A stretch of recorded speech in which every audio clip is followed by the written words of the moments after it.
Cuando escuchamos la palabra puritano, ¿qué imagen nos viene a la cabeza? Generalmente pensamos en alguien sombrío, muy estricto, siempre vestido de negro, quizás un poco aburrido, ¿no? Gente que le decía no a cualquier tipo de diversión. Es una imagen que hemos visto mil veces en películas y libros. Pero, ¿y si esa imagen fuera solo una caricatura?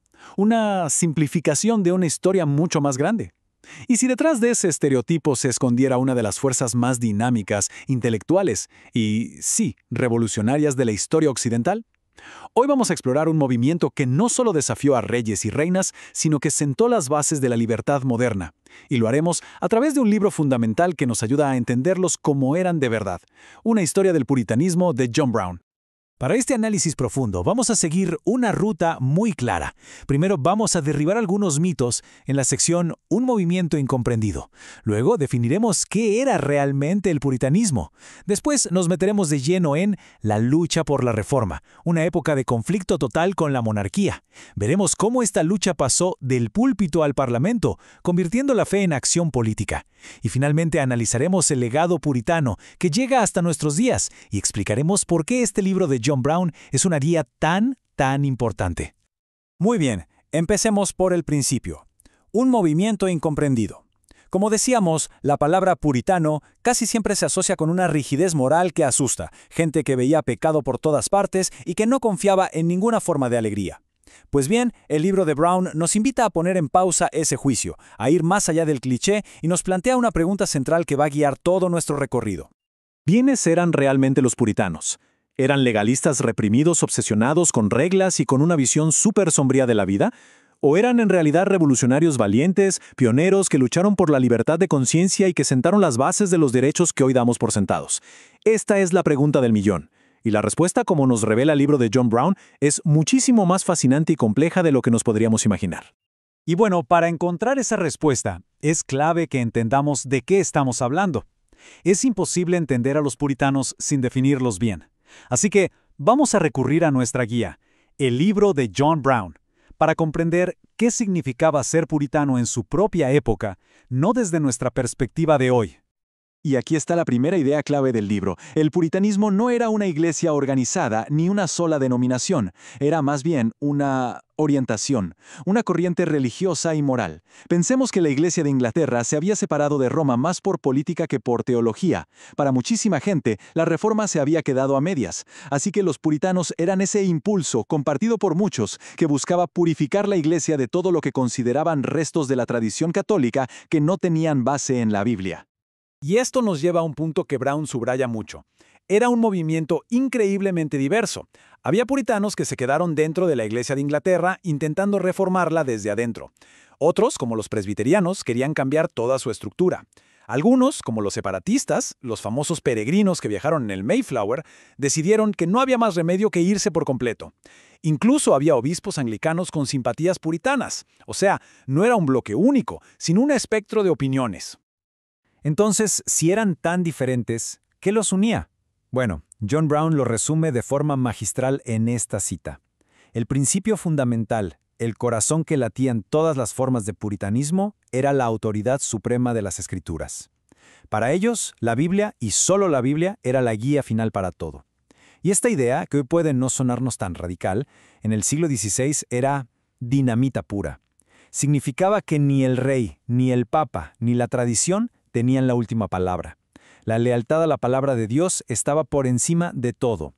Y esto, inevitablemente, los iba a poner en un curso de colisión con el poder. Y claro, como podemos imaginar, esa idea de que la Biblia está por encima del rey no iba a ser muy bien recibida. El libro nos cuenta con todo detalle cómo este principio llevó a un conflicto dramático, de altísimo riesgo, con el Estado. Esto no era una simple discusión sobre qué ropa usar en la iglesia, era una lucha por el alma de una nación. Para entender la lucha puritana hay que ver la montaña rusa religiosa que era Inglaterra en ese siglo. Bajo Eduardo VI, la reforma protestante avanzaba. Luego, con María I, apodada María la Sanguinaria, vino una brutal restauración católica. Cientos de protestantes fueron ejecutados o tuvieron que huir al exilio, a lugares como Zúrich y, muy importante, la Ginebra de Juan Calvino. Finalmente, con Isabel I, el protestantismo regresó, pero ella impuso un camino intermedio. Y fue entonces cuando esos exiliados volvieron, cargados de ideas nuevas y más radicales, y se encontraron con una reforma que para ellos estaba incompleta. El escenario estaba listo para el choque. La reina Isabel I consolidó su poder con esta ley, el Acta de Supremacía. Este establecía al monarca, no al papa, como la cabeza de la Iglesia de Inglaterra. Básicamente, fusionaba el poder del Estado con el de la Iglesia. Para los puritanos, esto era un problema desde la raíz. Creían que la única cabeza de la Iglesia era Cristo, no un gobernante. Así que, desde el principio, la estructura misma del poder chocaba con sus convicciones más profundas. Y aquí está la chispa que encendió el fuego. El Acta de Uniformidad impuso una sola forma de culto para todo el país, usando el libro de oración común. El problema para los puritanos era que este libro mantenía ceremonias y vestimentas que ellos consideraban papistas y sin base bíblica. Imaginemos ser un pastor que cree que debe obedecer a Dios por sobre todo, y la ley lo obliga a usar una ropa que para él es un símbolo de una fe que rechaza. Era un dilema imposible. Esta tabla resume perfectamente el choque de dos mundos. Por un lado, la corte de la reina decía, básicamente, si la Biblia no lo prohíbe, está permitido. Por el otro, los puritanos sostenían, no, si la Biblia no lo ordena, está prohibido. La pregunta era clara, ¿quién tenía la última palabra? ¿La corona o la palabra de Dios? Este debate iba a definir el siguiente siglo de la historia de Inglaterra. Y avancemos ahora para ver cómo esta convicción religiosa se desbordó. Lo que empezó como un debate sobre vestimentas, inevitablemente saltó del púlpito al parlamento y se convirtió en una batalla por los derechos del pueblo y la estructura misma del poder. Los reyes que siguieron a Isabel, Jacobo I y Carlos I le subieron el volumen al conflicto. Ellos defendían a capa y espada el derecho divino de los reyes, la idea de que un monarca recibe su autoridad directamente de Dios y no tiene que responder ante nadie en la tierra. Esto era un choque frontal, absoluto, con la creencia puritana. Porque si el rey recibe su poder de Dios, ¿qué pasa si sus órdenes van en contra de lo que dice la Biblia? Para los puritanos, toda autoridad, incluida la del rey, estaba bajo una ley superior, la ley de Dios. El libro de Brown nos muestra muy bien que la Guerra Civil Inglesa no fue algo que pasó de un día para otro, fue la culminación de varias cosas. El rey Carlos I gobernó 11 años sin convocar al Parlamento. Impuso impuestos sin el consentimiento de nadie para financiar sus guerras, lo que enfureció a todos. Al mismo tiempo, su arzobispo, William Laud, empezó a imponer rituales que a los puritanos les parecían católicos. Y en el Parlamento, cuando por fin se convocó, figuras valientes defendieron la libertad de expresión frente al rey. La tensión se acumuló y acumuló, hasta que finalmente explotó. Y de todo este caos surge una de las figuras más impresionantes y controvertidas de la historia, Oliver Cromwell, un terrateniente puritano que resultó ser un genio militar. Reorganizó las fuerzas del Parlamento en el nuevo ejército modelo. Y lo revolucionario de este ejército es que los ascensos no eran por ser noble, sino por mérito. Era una fuerza profesional, disciplinada y además profundamente religiosa.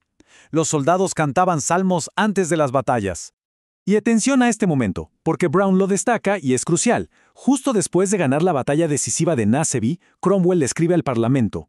Pero no solo para anunciar la victoria, les exige algo más. Dice que sus soldados, que arriesgaron la vida por la libertad del país, ahora merecían libertad de conciencia. Esto era radical. Nos muestra que la lucha no era solo por poder político, sino por la libertad de cada persona de adorar a Dios como creyera correcto.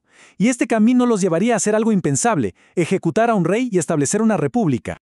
Aunque esa república puritana duró poco, el libro explica que sus ideas no desaparecieron, ni mucho menos.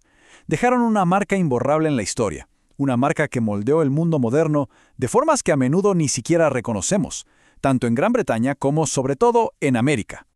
El legado es inmenso. Pensemos en esto. Frenaron el avance de la monarquía absoluta en Inglaterra justo cuando se extendía por el resto de Europa. Su lucha sentó las bases para la democracia parlamentaria.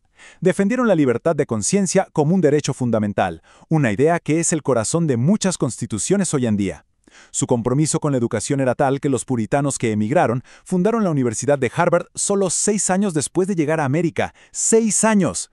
E instalaron un fuerte énfasis en la moral y el carácter en la vida pública. Sus ideas son, en buena medida, parte del ADN de muchas naciones occidentales. Entonces, después de este viaje a través de un siglo de historia, Volvemos a nuestro punto de partida. ¿Qué hace que el libro de John Brown, escrito hace más de 100 años, siga siendo una lectura tan esencial hoy para entender todo esto?